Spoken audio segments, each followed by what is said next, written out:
ಕಾಂಗ್ರೆಸ್ನ ಭಾರತ್ ಜೋಡೋ ನ್ಯಾಯ ಯಾತ್ರೆಗೆ ಚಾಲನೆ, ಮಣಿಪುರದಲ್ಲಿ ಆಡಳಿತ ಯಂತ್ರ ವಿಫಲವಾಗಿದೆ. ರಾಹುಲ್ ಗಾಂಧಿ ಇಂಪಾಲ ಜನಾಂಗೀಯ ಕಲಹ ಪೀಡಿತ ಮಣಿಪುರದ ತೌಬಲ್ ಜಿಲ್ಲೆಯಲ್ಲಿ ಕಾಂಗ್ರೆಸ್ ಎರಡನೇ ದೊಡ್ಡ ಪಾದಯಾತ್ರೆ ಭಾರತ್ ಜೋಡೋ ನ್ಯಾಯ ಯಾತ್ರೆಗೆ ಚಾಲನೆ ಸಿಕ್ಕಿದ್ದು, ಕಾಂಗ್ರೆಸ್ ನಾಯಕ ರಾಹುಲ್ ಗಾಂಧಿ ಅವರು 6,713 ಕಿ.ಮೀ ದೂರ ಪಾದಯಾತ್ರೆ ಮಾಡಲಿದ್ದಾರೆ.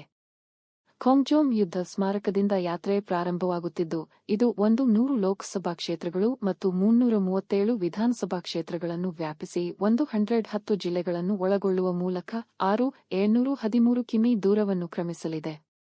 67 ದಿನಗಳ ನಂತರ ಮಾರ್ಚ್ 20 ರಂದು ಮುಂಬೈನಲ್ಲಿ ಯಾತ್ರೆ ಮುಕ್ತಾಯಗೊಳ್ಳಲಿದೆ. ಮಣಿಪುರದಲ್ಲಿ ನಡೆದ ಭಾರತ್ ಜೋಡೋ ನ್ಯಾಯ ಯಾತ್ರೆಯ ಉದ್ಘಾಟನಾ ಸಮಾರಂಭದಲ್ಲಿ ಮಾತನಾಡಿದ ಕಾಂಗ್ರೆಸ್ ಸಂಸದ ರಾಹುಲ್ ಗಾಂಧಿ ಅವರು, ನಾನು 2004 ರಿಂದ ರಾಜಕೀಯದಲ್ಲಿದ್ದೇನೆ. ನಾನು ಮೊದಲ ಬಾರಿಗೆ ಭಾರತದ ಆಡಳಿತ ವ್ಯವಸ್ಥೆ ಕುಸಿದ ರಾಜ್ಯಕ್ಕೆ ಬಂದಿದ್ದೇನೆ. ಅದನ್ನು ನಾವು ಮಣಿಪುರ ಎಂದು ಕರೆಯುತ್ತೇವೆ. ಇಲ್ಲಿ ಹಿಂಸೆ ನಡೆಯುತ್ತಿದ್ದರೂ ಪ್ರಧಾನಿಯಲ್ಲಿದ್ದಾರೆ. ನಿನ್ನ ಕಣ್ಣೀರು ಒರೆಸಲು ನಿನ್ನನ್ನು ಅಪ್ಪಿಕೊಳ್ಳಲು ಬಂದಿಲ್ಲ ಎಂದು ನರೇಂದ್ರ ಮೋದಿ ವಿರುದ್ಧ ವಾಗ್ದಾಳಿ ನಡೆಸಿದರು.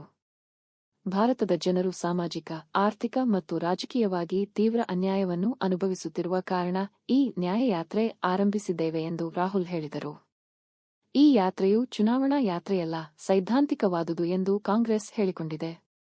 ನರೇಂದ್ರ ಮೋದಿ ಸರ್ಕಾರದ 10 ವರ್ಷಗಳ ಅನ್ಯಾಯದ ವಿರುದ್ಧ ಯಾತ್ರೆ ಕೈಗೊಳ್ಳಲಾಗುತ್ತಿದೆ ಎಂದು ಹೇಳಲಾಗಿದೆ. ಪಕ್ಷವು ನಿರುದ್ಯೋಗ, ಹಣದುಬ್ಬರ ಮತ್ತು ಸಾಮಾಜಿಕ ನ್ಯಾಯದಂತಹ ಸಮಸ್ಯೆಗಳನ್ನು ಯಾತ್ರೆಯ ಮೂಲಕ ಪ್ರಸ್ತಾಪಿಸುತ್ತದೆ. ಕಾಂಗ್ರೆಸ್ ಅಧ್ಯಕ್ಷ ಖರ್ಗೆ ಅವರು ಯಾವುದೇ ಸ್ಥಳದಲ್ಲಿ ಯಾತ್ರೆಯಲ್ಲಿ ಪಾಲ್ಗೊಳ್ಳುವಂತೆ ವಿರೋಧ ಪಕ್ಷದ ನಾಯಕರಿಗೆ ಆಹ್ವಾನ ನೀಡಿದ್ದಾರೆ.